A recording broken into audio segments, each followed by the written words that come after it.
Okay, this is Moshe coming to you from Israel in the Galilee for another broadcast. It's 8:05 in the morning here in Israel. They jokingly say Holy Land time or Jerusalem Standard or whatever, but that's the time in Israel now. And it's the 4th of June. It's Wednesday. Okay, so what we're going to cover today is some of the World War III type events: Ukraine, Russia, Iran, America. We got attacked by Syria last night. We'll cover that. There wasn't any serious damage or anything, and the Houthis also attacked us yesterday. Again, no damage. And what's going on with Hamas and things of this nature. And then we'll go through some end times events, big ones that were waiting to come on us, on the world, rather quickly, I would think. Okay? And let me go into the live stream and make sure we got a live stream and everything's working okay, and put a post up, and we'll get going.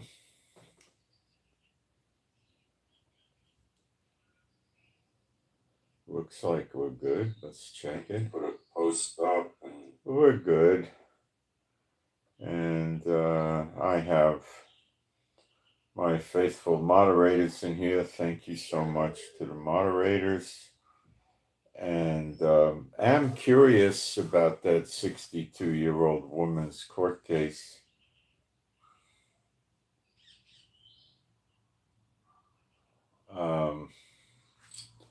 All right, I'm going to put a post up. It'll be rather quick, I believe. Not a big process.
So I want to check for typos.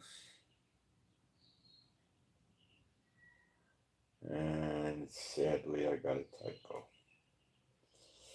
This iPad, the screen, is a problem. Now I gotta get rid of this post.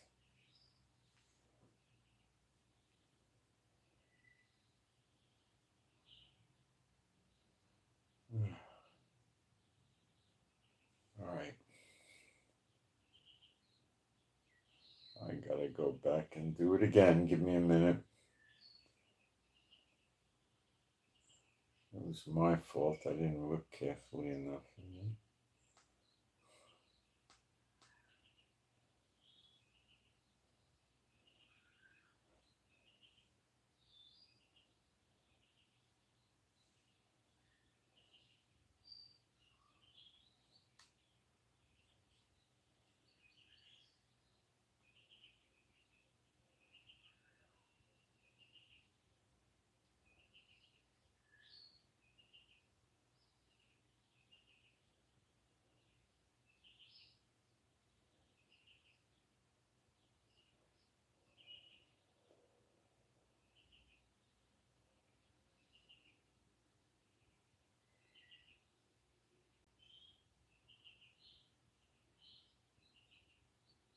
Oh, I think I got it this time.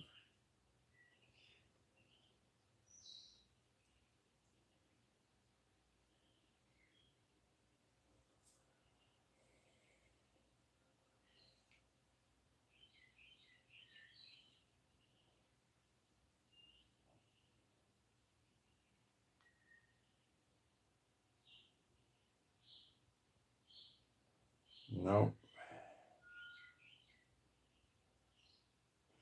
This is ridiculous. What happens is the iPad punches out double and triple letters.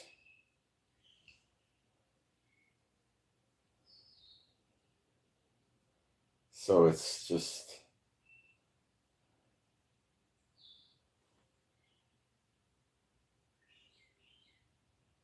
Wait a minute, what's wrong? Oh, I see what's wrong there. Can I modify this?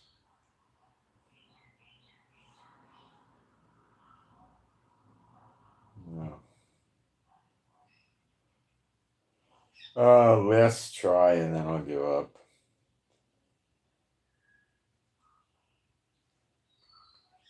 Oh, this is such a nightmare.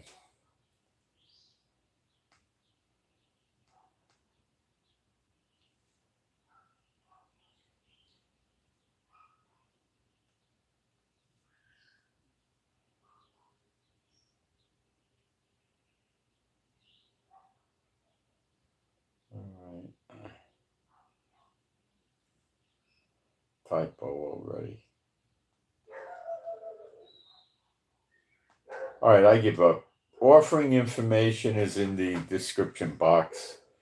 I just can't sit here and do this all day with this stinking broken screen. Or something's wrong with it, because every time I hit numbers, I get double and triple. Well, I'll try one more time.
Well, surprisingly, it seems to have taken without the double, triple letters, so I got it in.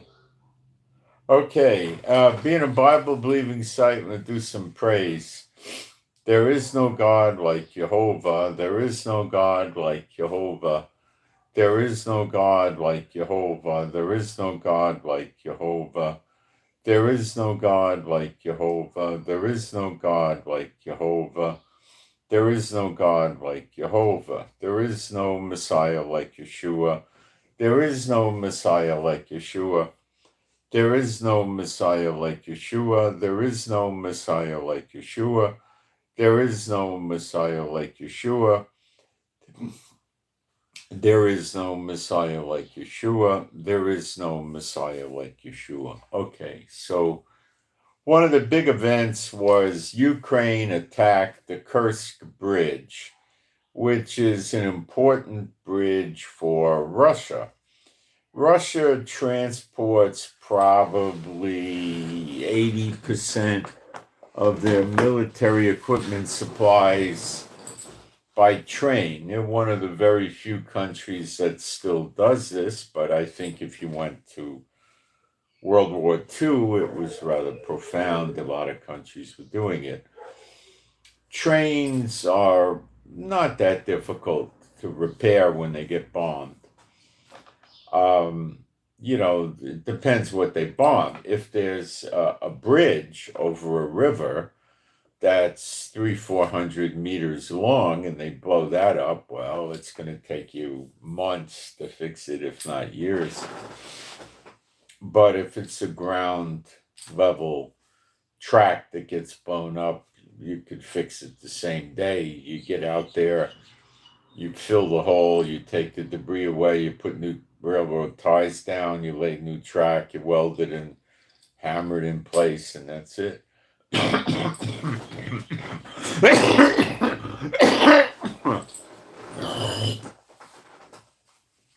It's not that difficult. So the Kursk Bridge has two portions, you would say.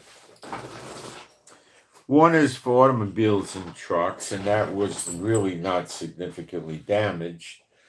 And the other portion was for the railroad that was damaged.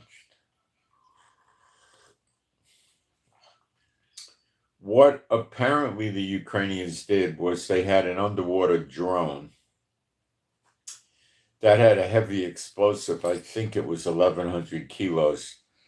And they positioned or drove this underwater drone to one of the pillars that supports the bridge for the railroad side of things. And it blew up and it weakened everything. I don't think the bridge collapsed at all. And they're probably going to continue using it.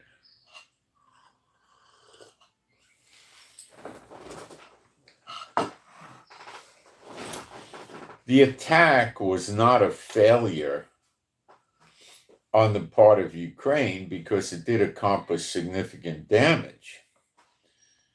But it wasn't a complete, the goal was not completed, which was to knock out the bridge.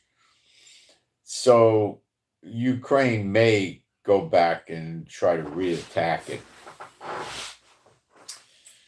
Although it would be rather easy for the Russians to defend against an underwater drone attack, they just have to put like submarine nets around the bridge, and so I don't know how they're going to be able to do it again. Probably not. And the day before or so, they destroyed 40 or 41 Russian bombers. So Russia is, in some regards, losing the war. And in other ways, they're damaging Ukraine. They're not reaching any sort of a ceasefire, but we have seen prisoner exchanges and the wounded soldiers of a young age, under 25, being exchanged also for a 1-to-1. One soldier for one soldier. Okay? So there is some dialogue, apparently, if they're doing this, but are they close to some sort of a ceasefire? No, I don't believe so. I don't think so. No. So what's going to happen? Well, it looks like they're going to knock each other's lights out continuously, I guess.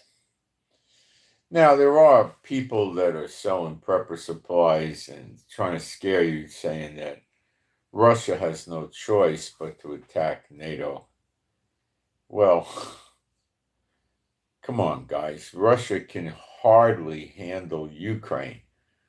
How are they going to take on NATO as well? How's that going to work? It ain't. It ain't.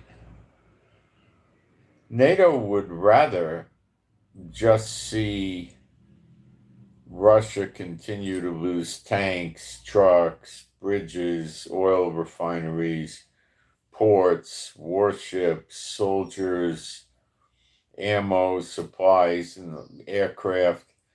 And, it's Ukraine just keeps weakening Russia more and more.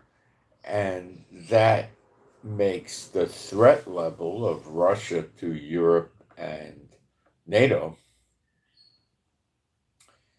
lower by the week or the month.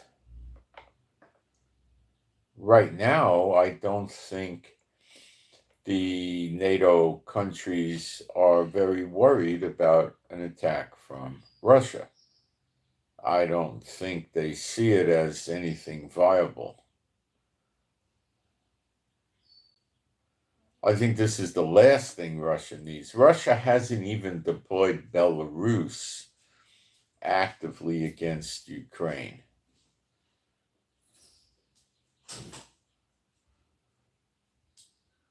Okay?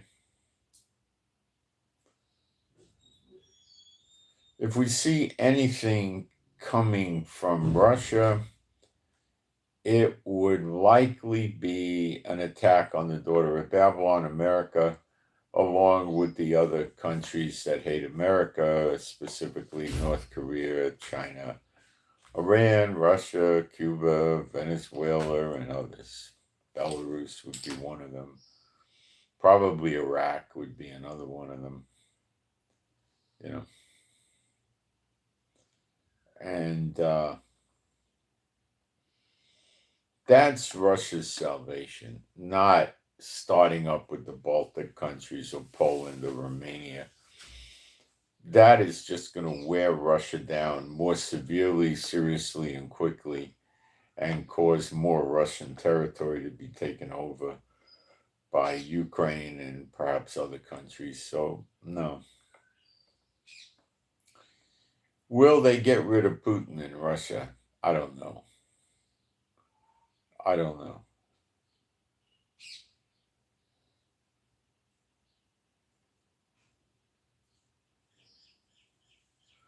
Putin is not in a good position to just wrap this war up.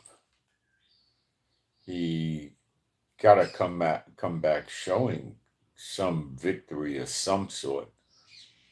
And Ukraine's not about to let him have anything that's going to be considered a victory by the Russian public and the other politicians. So now we'll talk about Iran.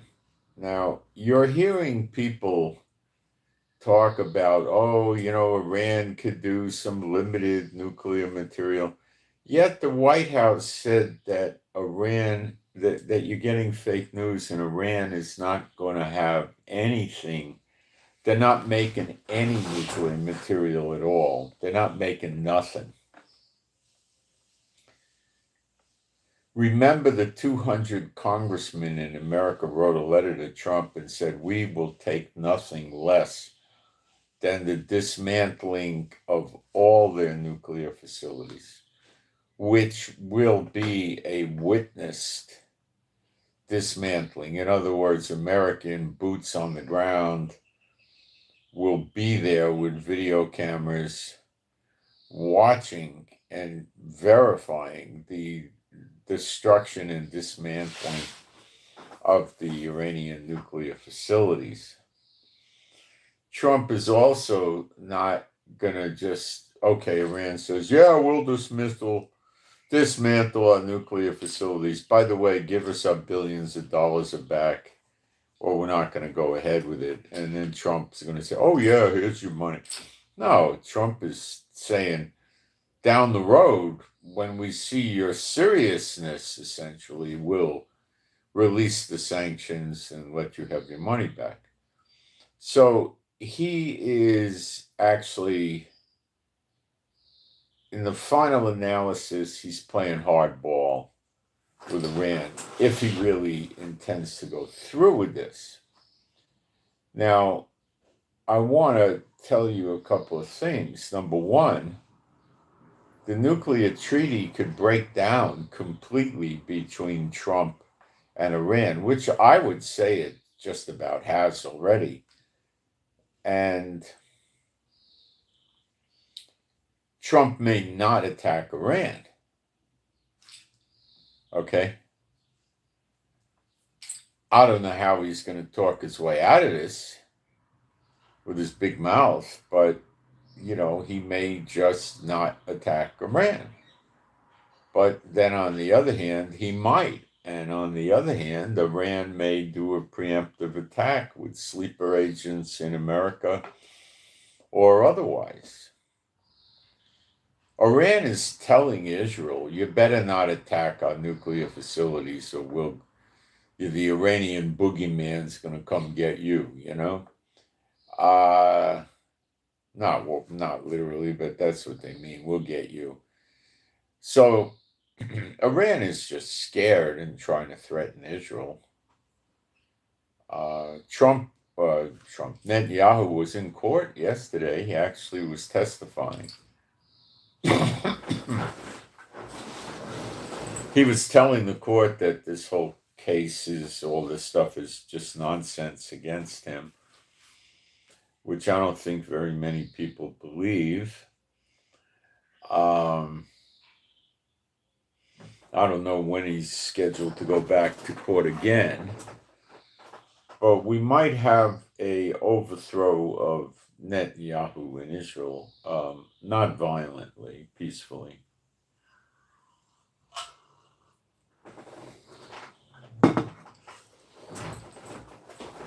I will explain. The two ultra-Orthodox parties, Shas and United Torah Judaism, have a combination of, generally, they come in combined at 15 votes out of 120 possible votes in the Knesset. And they are rather distraught that Netanyahu has not initiated or even had passed any law exempting the ultra-Orthodox from being drafted. You see, if Netanyahu tries to pass such a law now during the wars, it's most likely not going to pass because the members of the Knesset know they're going to irritate the Israeli people, who are going to say, oh, our sons and daughters go in the military while these schmucks with the black coats and the white shirts and the black hats, they sit around and don't go in the military because these hypocrites and liars are holy ones. See what I'm saying? It ain't working. So they're saying they're going to break the government's coalition up if Netanyahu doesn't pass it. And they told Netanyahu they wanted to see progress by yesterday nighttime, and there was no such progress. So, do they threaten and not deliver? Yes, they do. If they take a dump on Netanyahu and get rid of him, he's going to go after them. If they start moving towards a vote of no confidence, he's going to go after them. And what does go after them mean? Start drafting them. The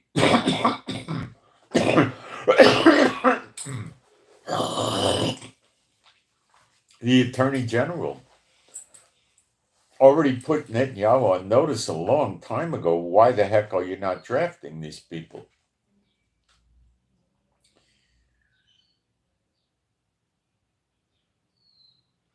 It's been suggested that if they don't show up for the draft, Israel should put sanctions on him, which basically means what? They can't have a bank account or something. I don't know.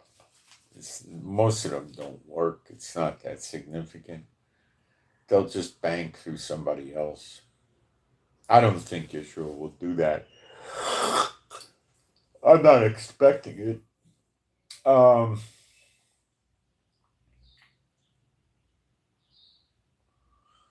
Now, who's going to side with the ultra-Orthodox in this matter?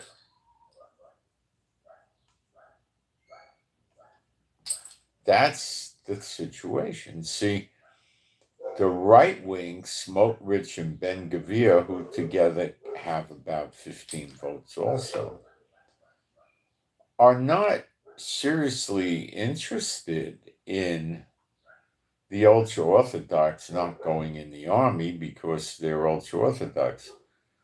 Ben Gavir and Smotrich are what you would call Zionist observant or Orthodox, but not ultra. In other words, they'll wear a knitted kippah, they'll wear a tzitzit, they'll go to synagogue and they'll be kosher and all that stuff, but they're not the ultra-Orthodox. Okay? So it's very interesting how this will break, if it does break. If they turn against Netanyahu, they better make sure they get him, because he's going to put them in the military to teach them a lesson. Now, they won't all go in the military. Some will go in and then he'll back off or something, but he's no good. Now, for Netanyahu to lose, and just a vote of no confidence doesn't mean Netanyahu's out. They have to find somebody else who can assemble 61 votes. That's what he needs to be prime minister. Now,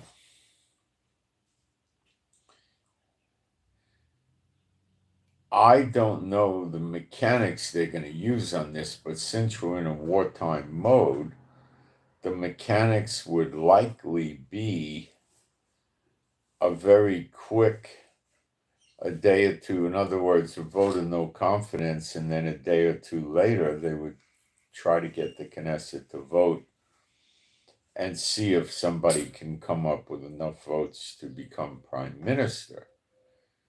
And they would probably try that for several days, giving the people in the Knesset time to form coalitions. So who's going to side with the ultra-Orthodox? I don't know. Now, we could say, okay, Ben Gavir and Smotrich will. That gives them combined 30 votes out of 61 needed. That does not drop it in their ballpark, okay? It gets them pretty far ahead. But the people supporting Ben Gavir and Smotrich are not very interested in seeing these ultra-Orthodox live off government money and not go in the army. I mean, it's a pretty dumb idea. So I don't really know who's going to hook up with these ultra-Orthodox. I mean, why would Smotrich and Ben Gavir do it? Because one of them would become the Minister of Defense. The other one would be like a Homeland Security Minister. Or even better, one of them becomes the Prime Minister and the other one becomes the Minister of Defense. Now, if that happened, what would happen to Gaza? Well, it would be quite biblical.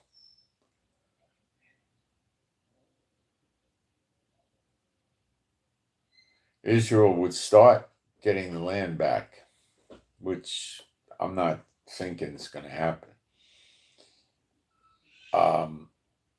It'd be rather difficult for Ben Gavir and Smotrich to muster 61 votes. Getting them, they could side with the ultra-Orthodox, and that brings them halfway there, so to speak, to 30 votes. But I don't know where they would get the other 31 votes. I don't think it would work. So they might decide to hook up with some other party and not be prime minister, but perhaps get Minister of Defense. But the other prime minister would know that's just going to be constant conflict, you know.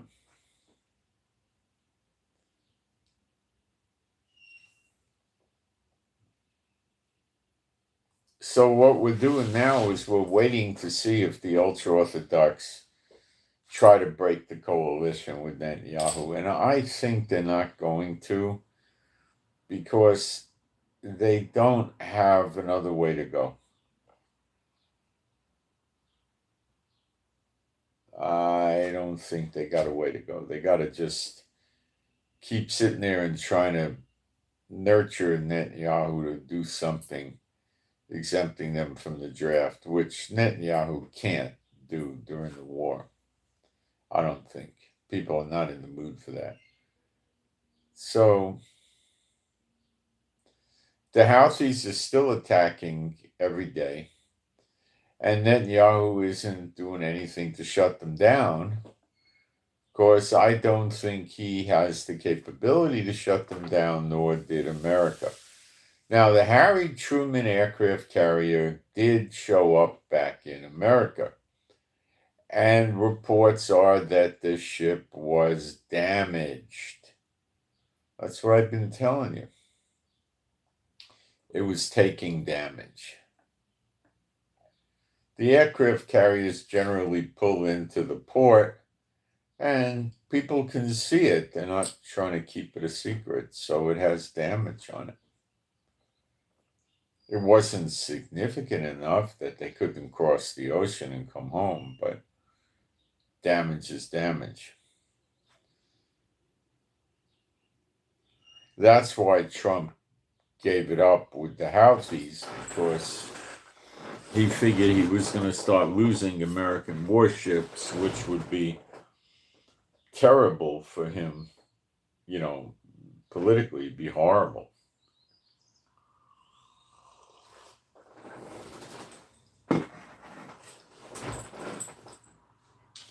So he did what he could do, and he said to the Houthis, we'll stop attacking you, stop attacking our ships. They said, fine. But we're still going to attack other ships. We're still keeping a blockade,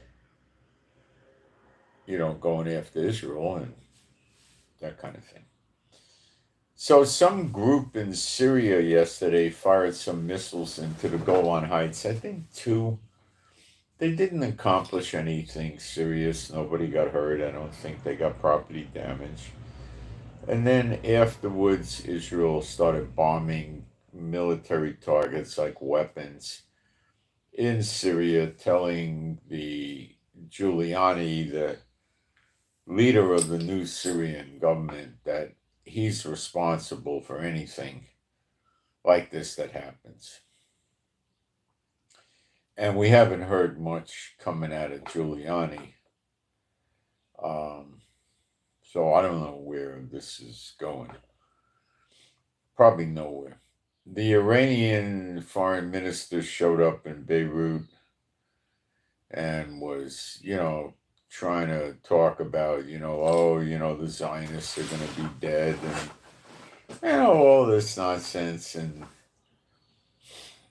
one of the commentaries that came out from the Lebanese government was that they're not going to rebuild Lebanon until Hezbollah disarms, which so far has not yet happened.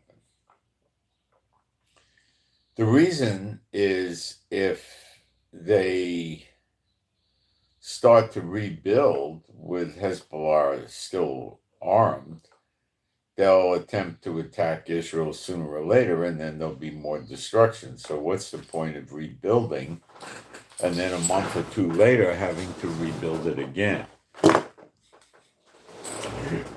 Hezbollah doesn't seem to have any interest in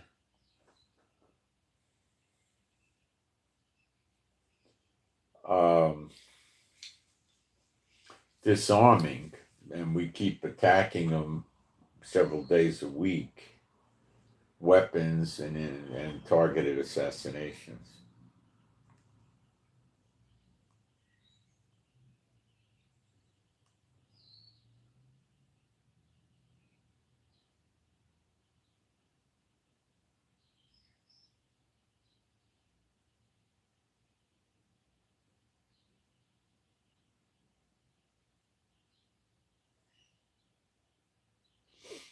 We prayed for that court case. The update is the woman that we were praying for wanted to get a restraining order against a neighbor. That didn't work, but the judge did order the neighbor to stay away from the woman. The criminal and civil case is continuing. So that's the update. All right. I'm sure we'll have another prayer request come through when this moves forward, if prophetically there's enough time. We have a prayer request for PC Papa Charlie. PC Papa Charlie. Prayer request to get blood pressure under control. PC Papa Charlie, get blood pressure under control and pain relief and to sleep better. So for PC Papa Charlie, get blood pressure under control, pain relief, and sleep better. That's the only prayer request. Keep praying for me with this cough thing, although it's markedly better. I still have a little of it, so please pray that this cough thing clears up 100%. Thank you. Appreciate it. That's for me. Okay. I think the attack in Syria was a fluke with some lunatic fringe group there, that's all. I don't think we're going to see anything develop in that area.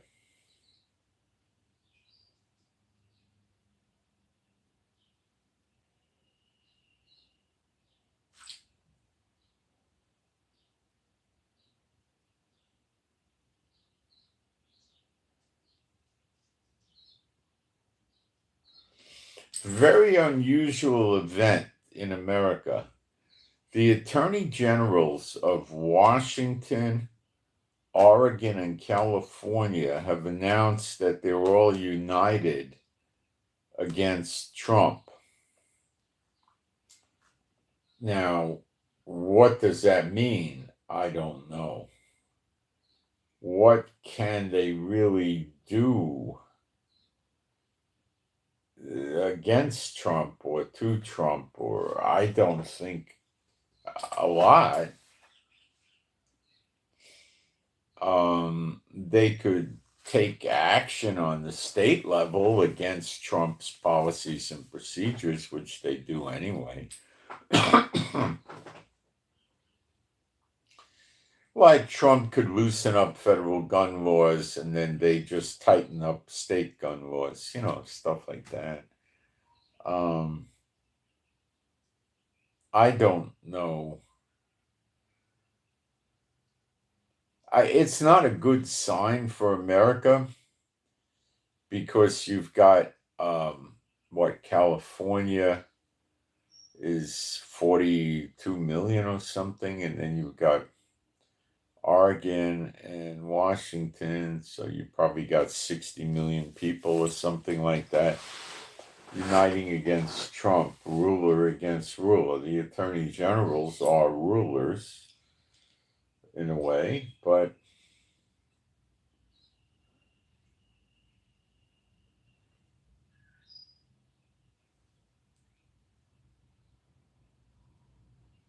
we got to watch this. It could just be a lot of jaw flapping, and we got to see. So, will Iran get attacked? Yes. It's in the scriptures in Jeremiah 49. Will it be attacked before the daughter of Babylon goes down and, before Zechariah 12? I think so. But we got to watch it. Okay? And we don't know what'll happen. It could be a preemptive attack by Iran. It could be Israel striking them to provoke the situation that America enters in. It could be America doing it, America and the UK and Israel doing it, and we don't know. We just don't know what's going to happen yet. We know it'll happen, but we got to watch it, okay?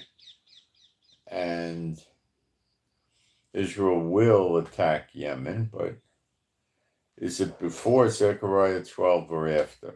I don't know. Could be after, could be before. It's very difficult to figure all this stuff out. Netanyahu clearly doesn't have a remedy for the Houthis. That means he doesn't have a remedy for Iran. The only remedy he really has for Iran is to knock out their whole stinking infrastructure. That's a remedy. But whoever attacks Iran is not going to be alone. It's going to be enemies in the plural. So it's going to be multiple countries. So at this point, we can just wait and watch for that. And that's an event we're likely going to see happen. Now, we're also waiting for the attack on the daughter of Babylon in Revelation 18. That we're going to see, and that will happen. What day it'll happen, I don't know, but time is getting shorter and shorter. And people, I'm noticing, are more and more stressed out.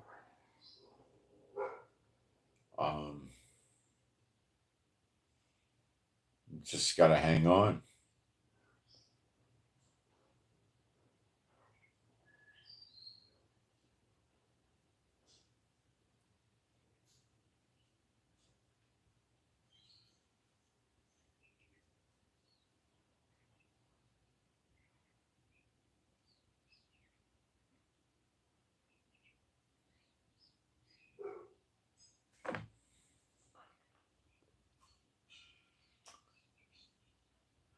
What about Elijah appearing and working with the Levites in Malachi 3, plus a temple appearing?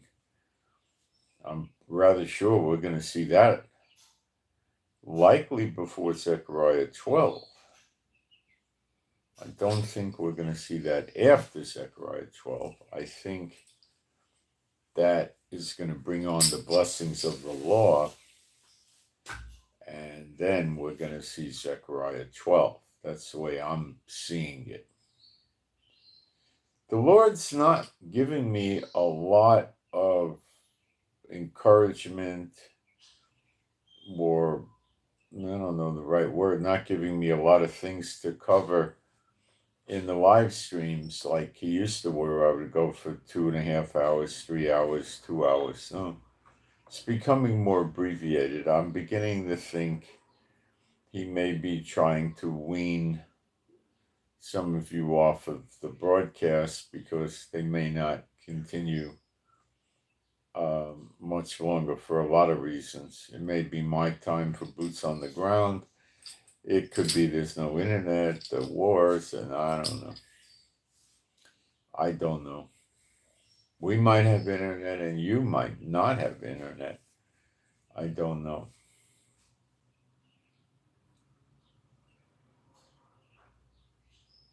I do believe the daughter of Babylon destruction is probably going to come before the nations that he scattered the Israelites into getting destroyed, as per Jeremiah 30 verse 11 and Jeremiah 46 verse 28. I believe that it'll be before, because if it was after, I don't know what nations would be around to attack the daughter of Babylon in America. So I think it's before. So I'm trying to be helpful, but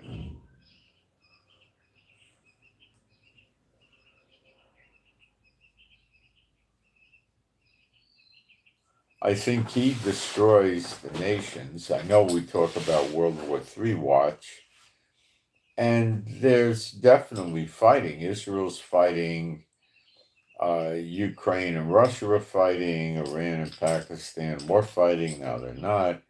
You know, there's fighting going on, so it can enhance. You don't get it expanded.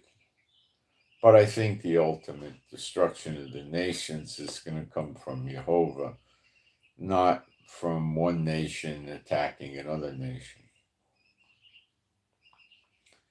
That would be like the days of Sodom and Lot. Fire and brimstone destroyed it.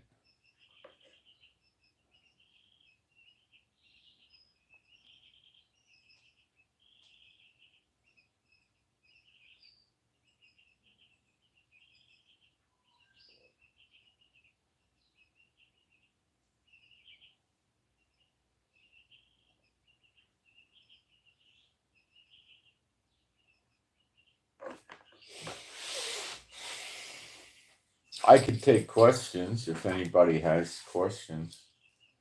I'll go into the live stream and see if there are any questions.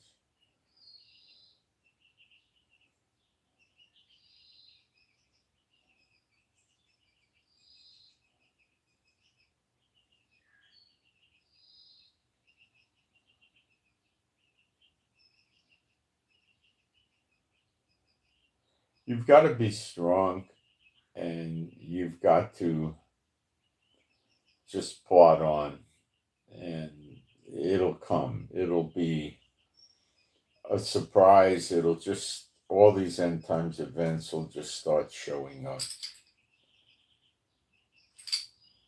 Okay.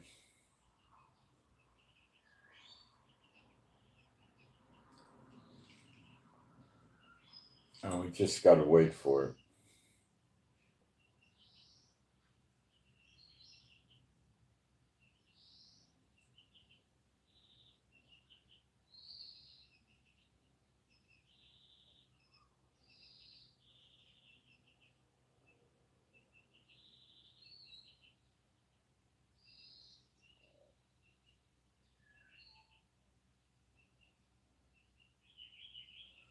It's a very difficult time right now.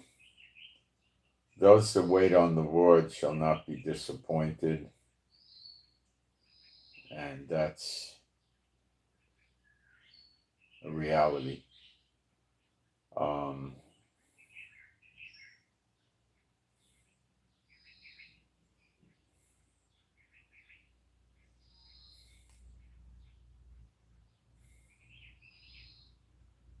Nobody knows the day of the hour, but the day of the hour does not apply to attacking Iran and attacking the attack on America and stuff like that.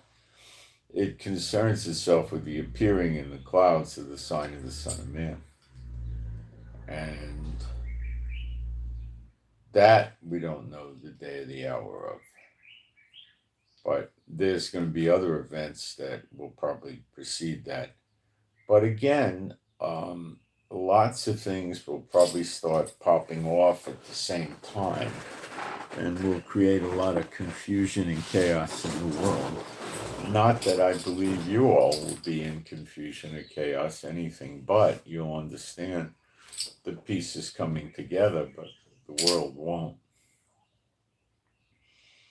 They won't know what to do, but you will.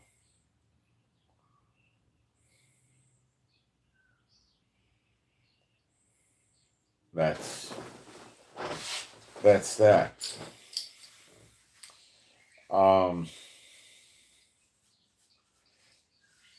The day and the hour when Elijah starts working, we're not ever forbidden of knowing. It's an open event. When he starts working, we'll know it. Okay?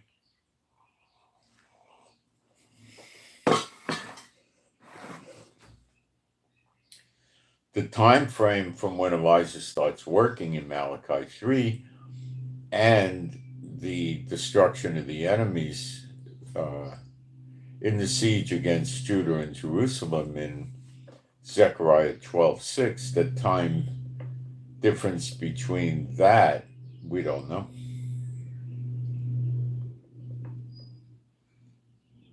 Is that the day of vengeance? It could be. It could be.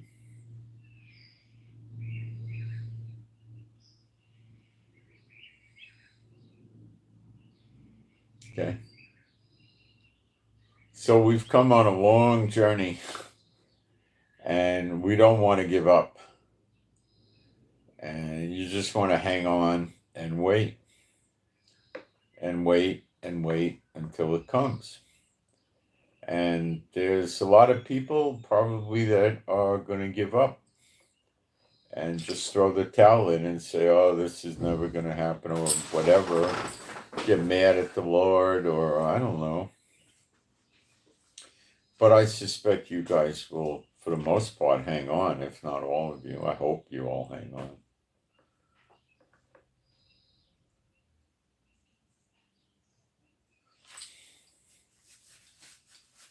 The last few weeks is kind of weird because not a tremendous amount has been happening other than Ukraine and Russia.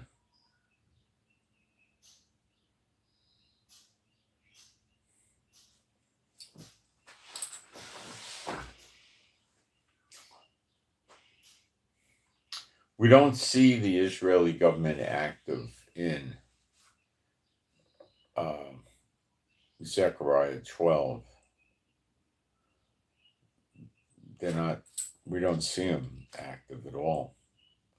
We see them getting destroyed in Malachi 4, which would mean they're probably around in Malachi 3.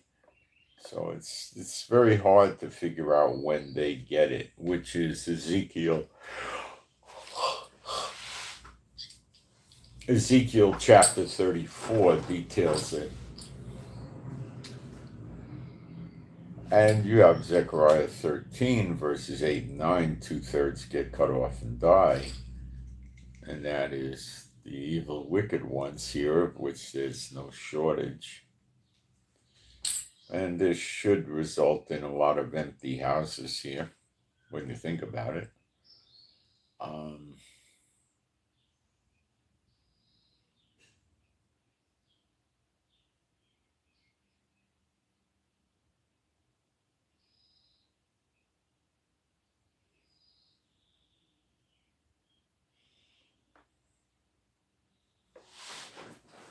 So we just got to hang on. Now, I think doing spiritual warfare is a good thing because I think the pressure will be off you. Some of you may have noticed that in the last 4 or 5 days, some of the pressure has come off you as various people are pounding the unclean spirits and messing with them, and they're trying to hold their ground and recover what they lost and stuff like that.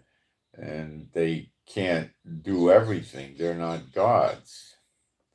So they're screwed up. So you should definitely do as much as the spiritual warfare as you can. Because it's only going to make life easier for you.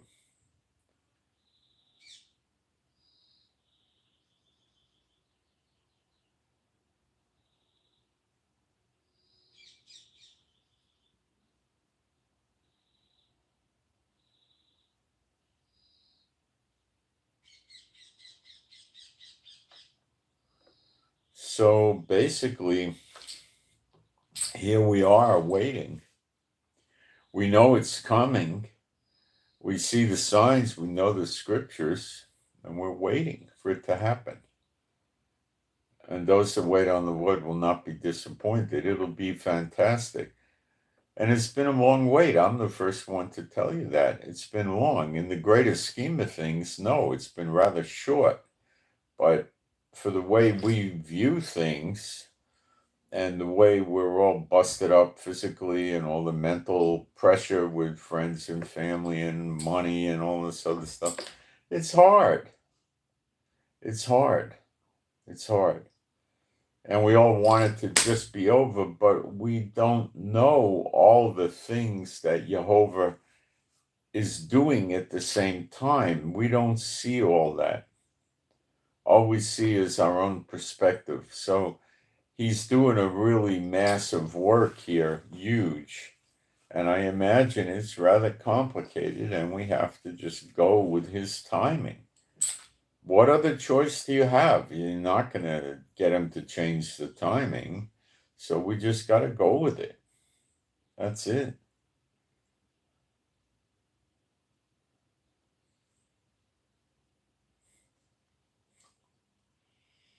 So we should pray for each other to have peace, comfort, joy, patience.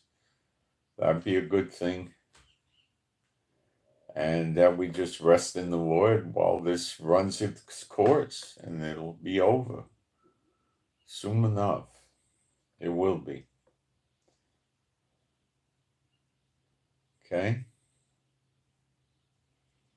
Well, that's the best I can come up with. Let me see if we have anything in the live stream, the chat, that needs addressing.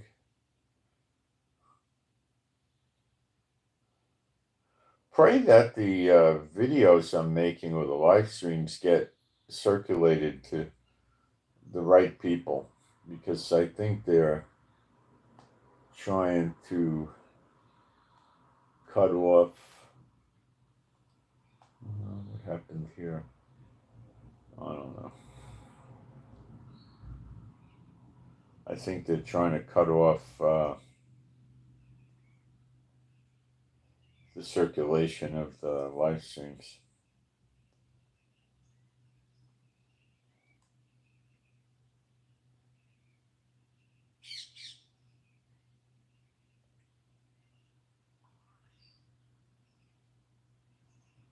Well, Revelation 18, where you could read it with 17, 18, that's going to happen pretty quick. But what we're focusing on is Zechariah 12 into 13 and Malachi 3 and 4. That's the real kingpin scriptures for what we're going through now.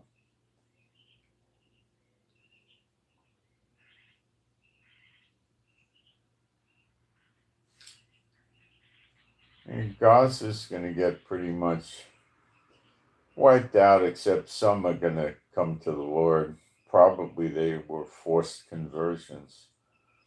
Does the temple have to be rebuilt? Okay. That's a good point. Contrary to what people, for the most part, believe, the next temple, which is not New Jerusalem, I'm talking about a temple, descends from heaven. You can read this in Ezekiel chapter 37, the last 3 verses of the chapter, where it says God places the temple in the midst of us, which is the midst or the middle of Israel's Jerusalem. And the ultra-Orthodox know this, and that's why they've never built the temple. They're well aware of the fact that the next temple comes down from heaven. Okay?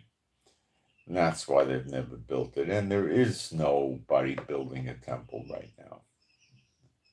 Okay?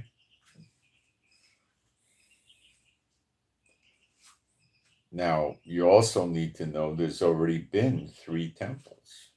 I know they teach you the next one is the 3rd, but they're all wrong. Solomon's temple, then Zerubbabel's temple, then the next one was Herod's temple, so we've already had 3. How could the next one be number 3? They're teaching trash. It's number 4. And that is not New Jerusalem. That is another temple, the next temple. And that actually comes down from heaven. We do make the altar, and you could read this in Ezekiel chapters 43 to, say, 48. You'll learn a lot about the next temple, okay? We decorate it, we build around it on the outside, but we don't actually make it, and we're never given instructions as to how to make it like we were with the tabernacle with Moses, nor are we given any details about how to make it.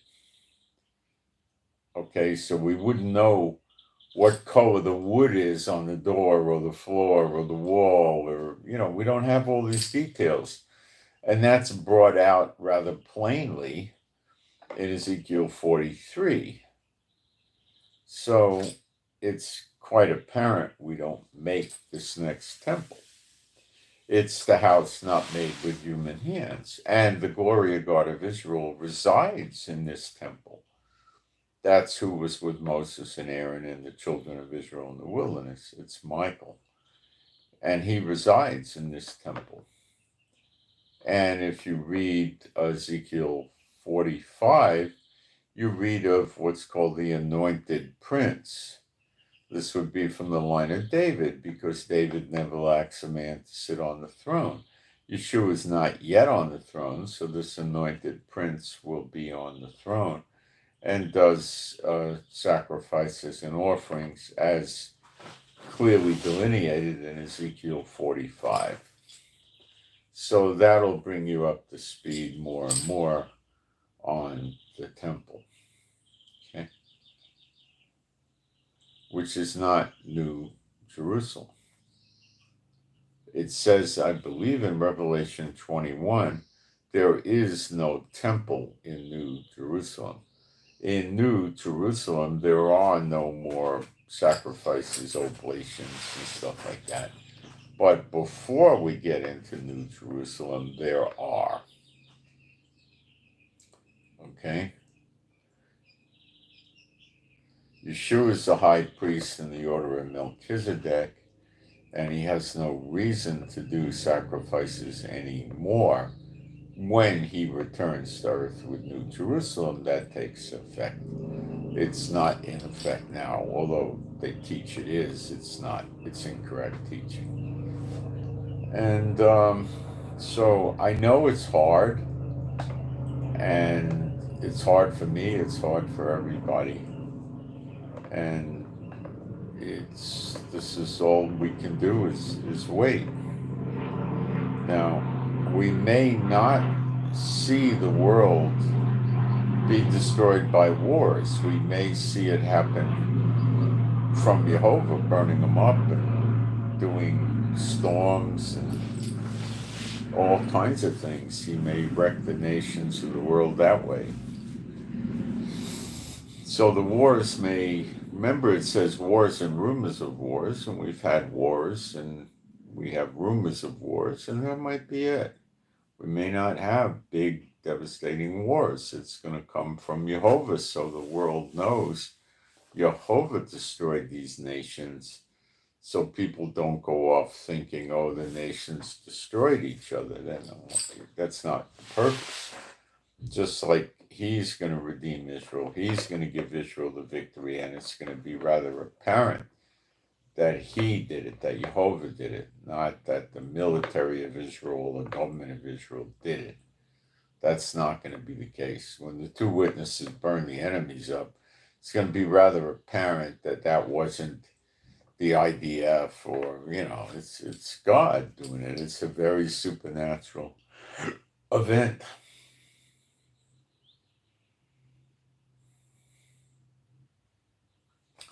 So that's what I got for today. Like I say, I'm not getting a tremendous amount of material, and there's not that much going on in the world like there used to be weeks ago. There's not much happening, so please pray for me and my wife for our peace, safety, protection, and joy. Please pray for me the healing, the cough, and the spitting up the phlegm goes away completely. And pray for better videos. Pray for more insights with prophecy and sequencing and timing. And pray for the peace of Jerusalem.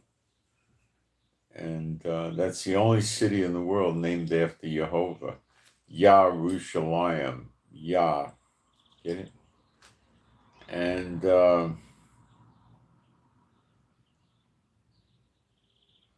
pray for me and my wife to be happy, healthy, and whole, and